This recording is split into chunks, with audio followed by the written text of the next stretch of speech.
some people want to do music as a passion, some people want to do it as a business. I say, why can't you do both? Okay, so today I'm going to be chatting about how I started making money in music or from music. Yeah, I just kind of wanted to be a little story. Maybe it'll be inspiring to some people. Show them that you can really start making money as young as you want, in any way that you want. And yeah, that's why I wanted to make this video, because I feel like a lot of people also don't know.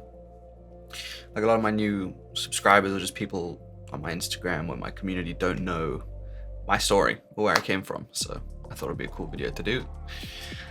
So I guess the story starts in my bedroom, in my mom's house when I started music when I was 15.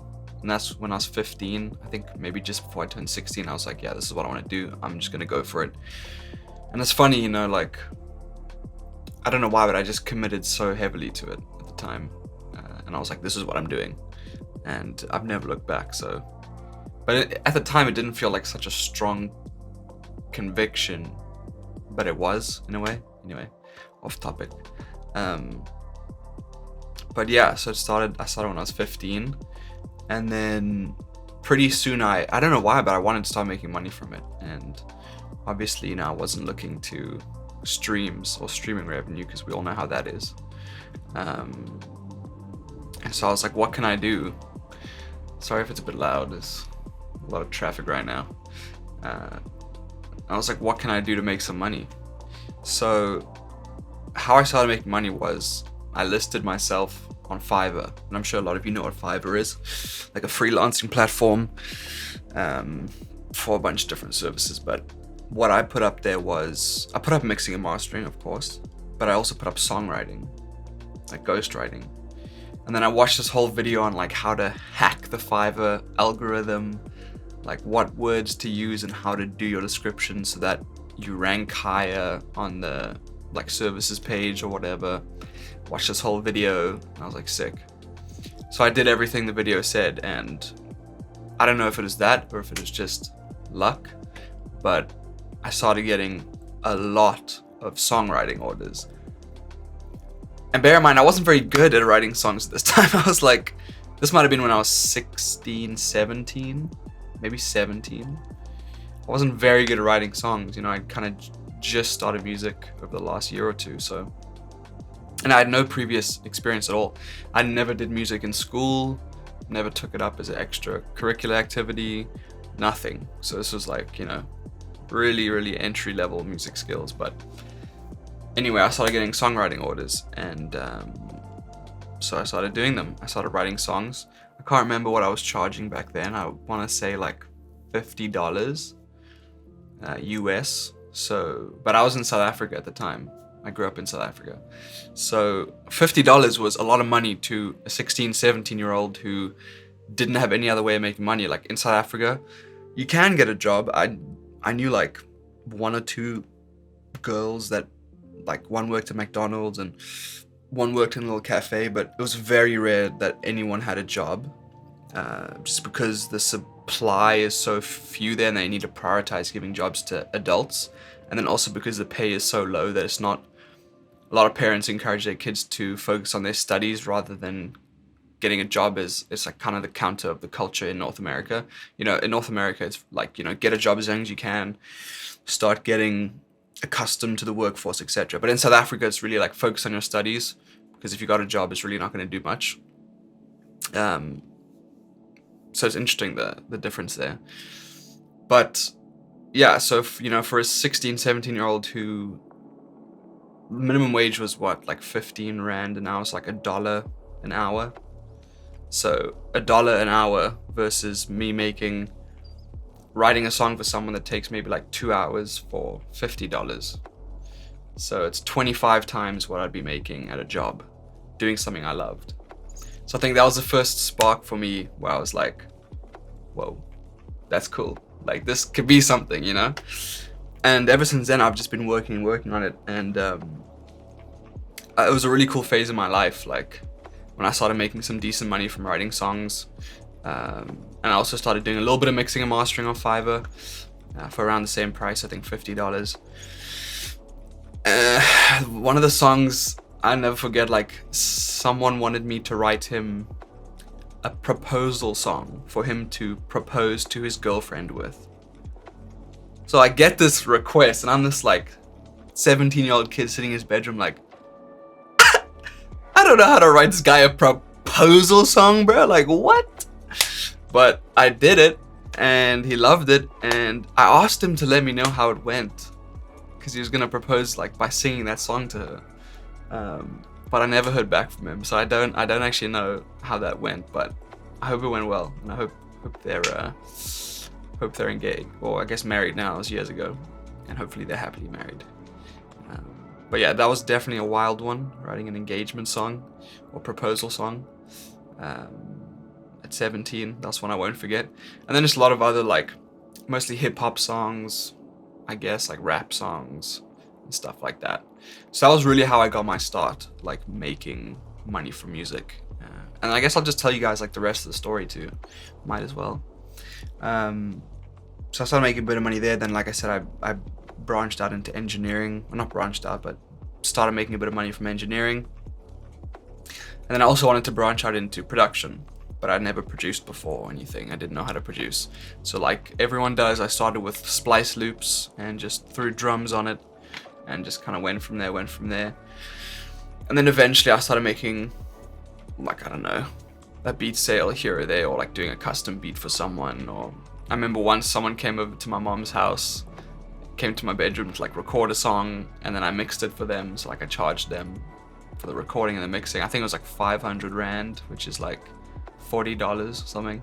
But to me at the time, I was like, Mr. Businessman, like, Mom, I got this guy coming over, you know, we about to record and mix a song, I'm about to make some money, you know, easy things. I thought I was so cool, bro. I thought I was so cool. But it was also just weird to me at the time, because it's like, I definitely had like, it's called imposter syndrome, where it was weird because I didn't feel like I'm a 17-year-old kid with not much music experience. I didn't feel like I should be writing a proposal song for someone. I didn't feel like I should be recording and mixing this guy who's like 28. You know, I just felt like out of place in a way. I think it was just because of my age and my experience, how little experience I had. But this just shows you guys, like, you can really start making money and you don't have to be that good. I find a lot of the time with musicians, producers and engineers and people who are trying to make music a business instead of just a hobby, they worry way too much about, like, everything needs to be perfect. I need to be like the best at it. And they don't focus enough on like how to actually build a business. And I think that's something that I've just been blessed with, is like how to make money. And like figuring out how to make money, I've always just like found a way to do it.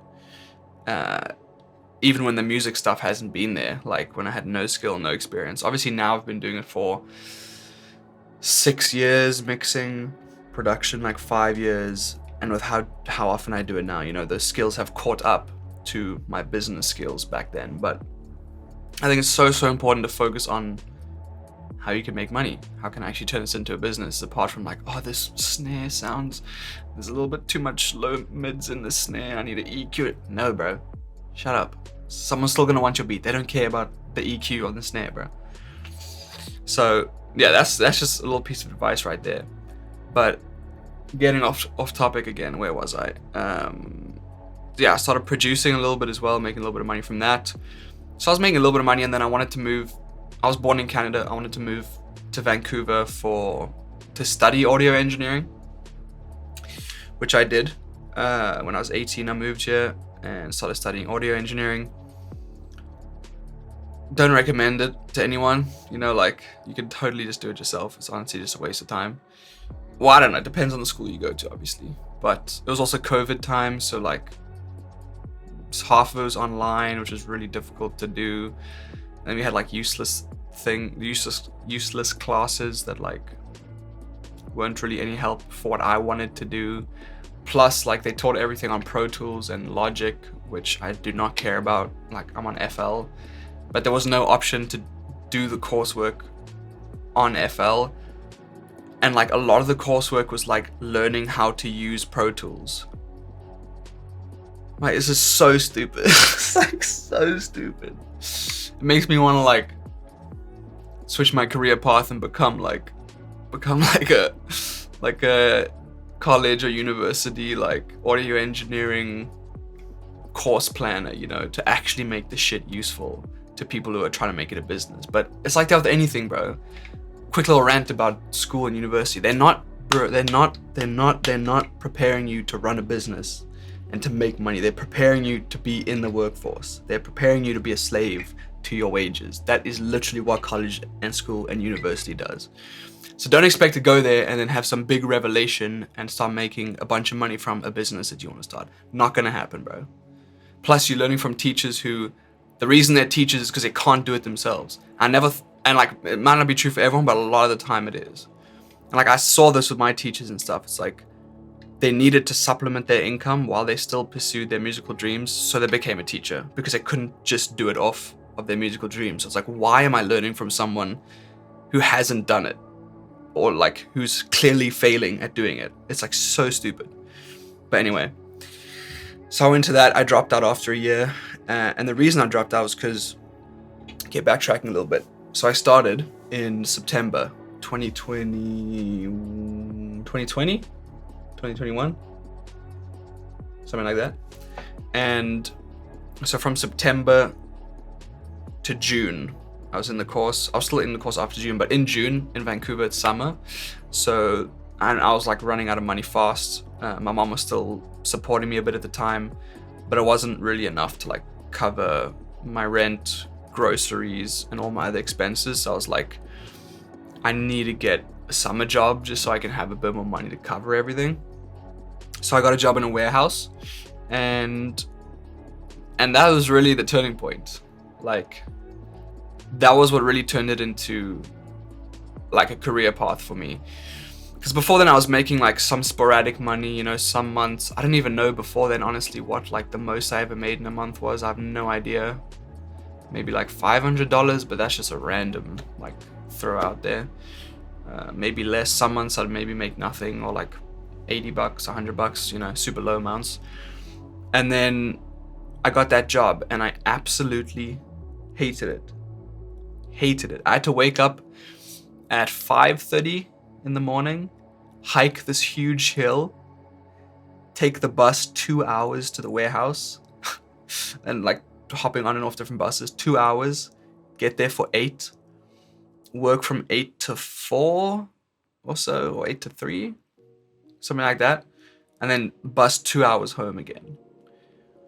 It was just a nightmare. And plus the work was like pretty difficult, and I don't know, my back was like giving me problems, old man stuff.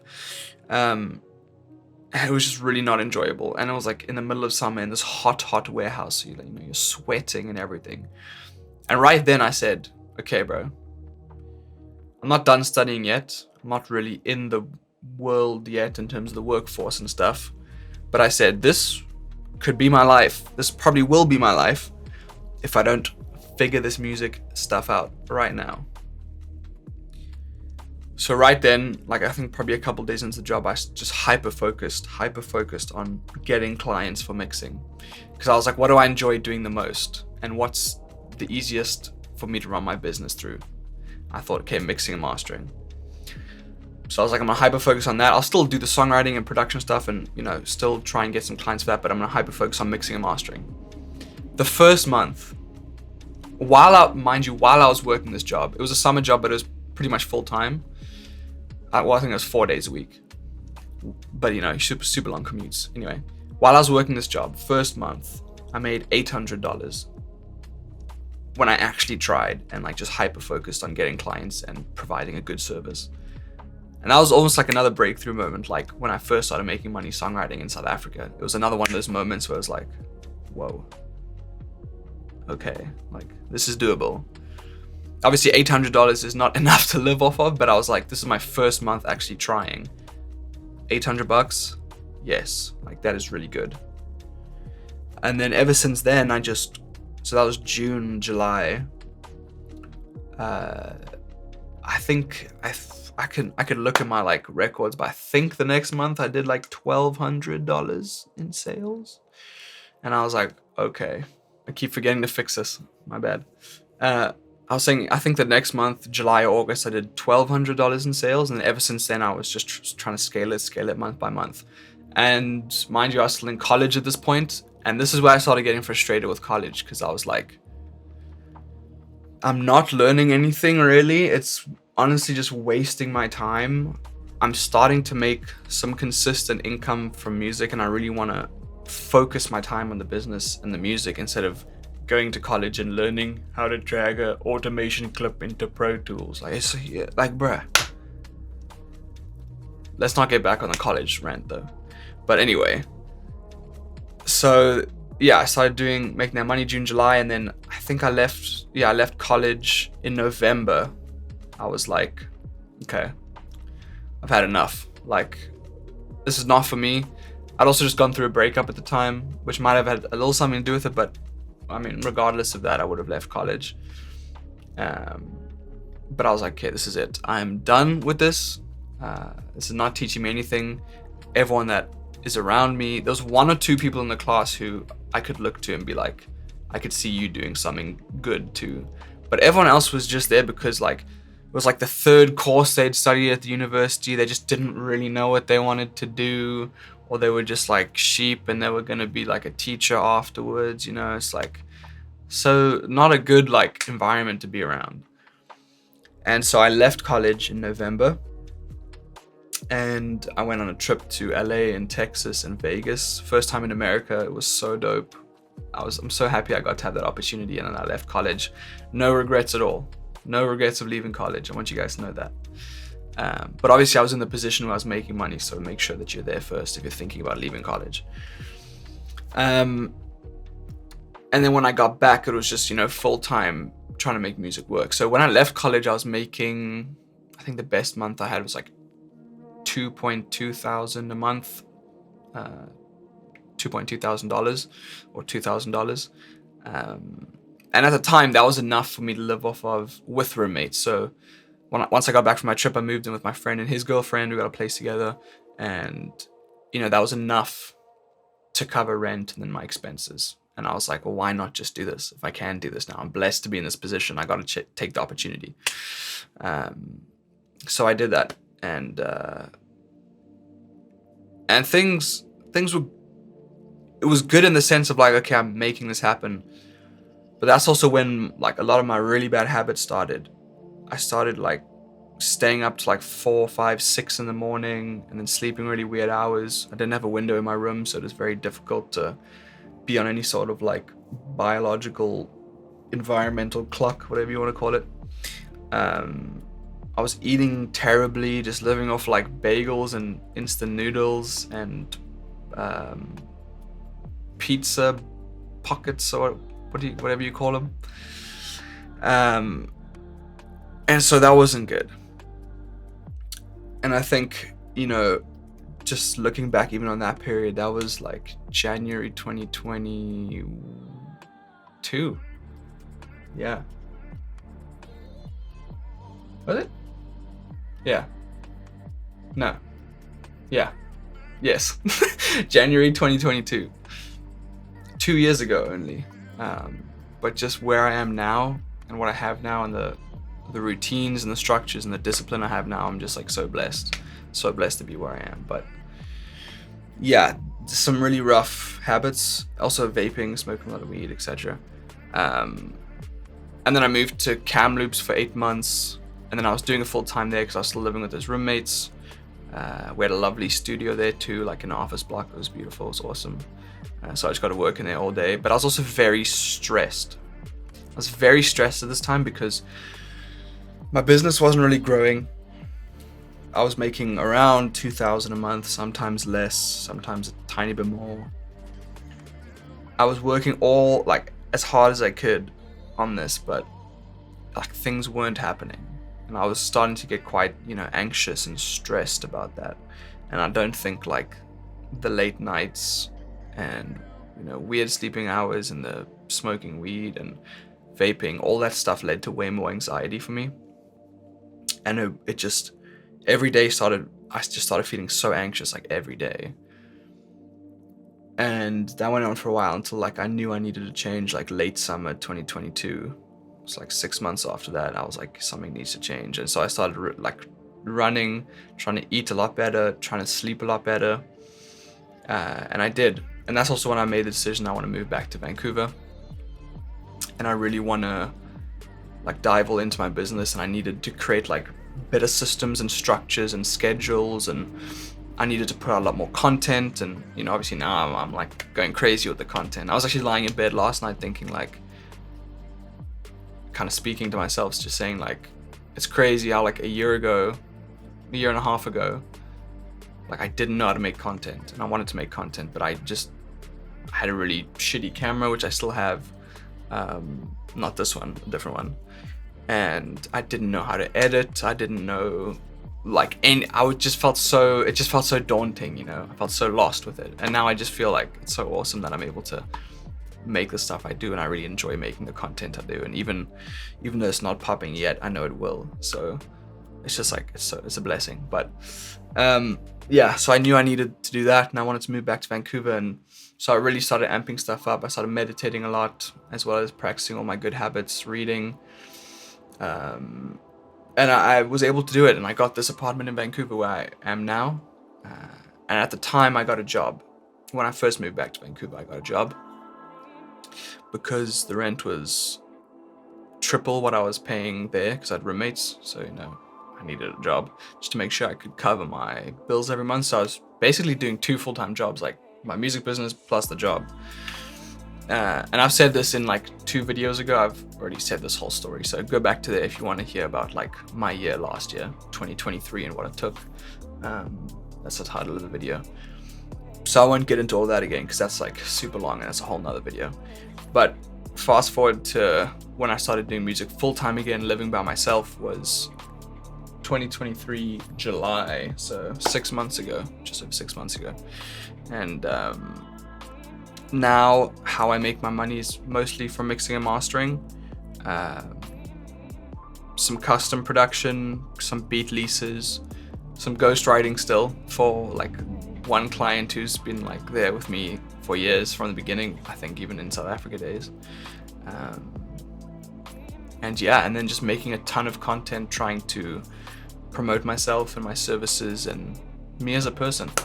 And obviously all the other cool things that I'm doing, like the Patreon, where I offer like really cheap beats and really cool perks. The live streams, which I'm about to start on Wednesday. Guest live streams, which is gonna be so cool to do. The song content that I'm starting to do. So I'm really focusing on the content this year, and obviously keeping the money coming, but I'm feeling a lot more settled than where I felt in the summer, just because things have been going okay, you know. It's like I'm proving to myself that I can do this.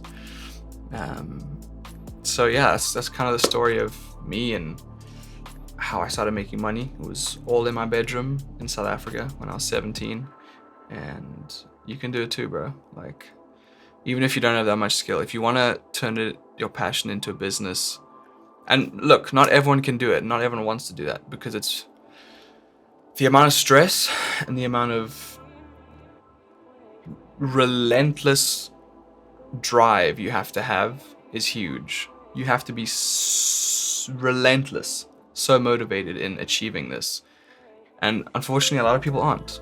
And then they make up excuses like, well, I just wanna, music isn't really like that for me, I just enjoy doing it. I mean, some people want to do music as a passion, some people want to do it as a business. I say, why can't you do both?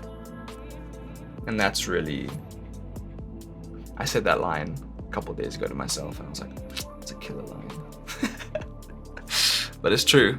And I've definitely had my what's the phrase, bro? Tug and pull with it. Like, do I want to just focus on my music or just the business? But I think this year's really nice because I've gone through all those trials and tribulations, and I've been doing this for a couple of years now. It's like I'm getting to the point where I'm finding a nice mix of like enjoying making music just because it's fun, and then also music as a business and making money from it. And I'm finding such a nice mix, and I don't know, I'm feeling blessed. I'm 22 years old. I live in a beautiful apartment and I'm doing what I love every single day. So I can't really complain. And I just want anyone to know that, bro, just DM me anytime you want to chat about anything. And if you're trying to do what I'm doing, please, I'd love to help. So just reach out to me and we can chat about it. But yeah, I think that wraps up this video. So yeah, see you guys.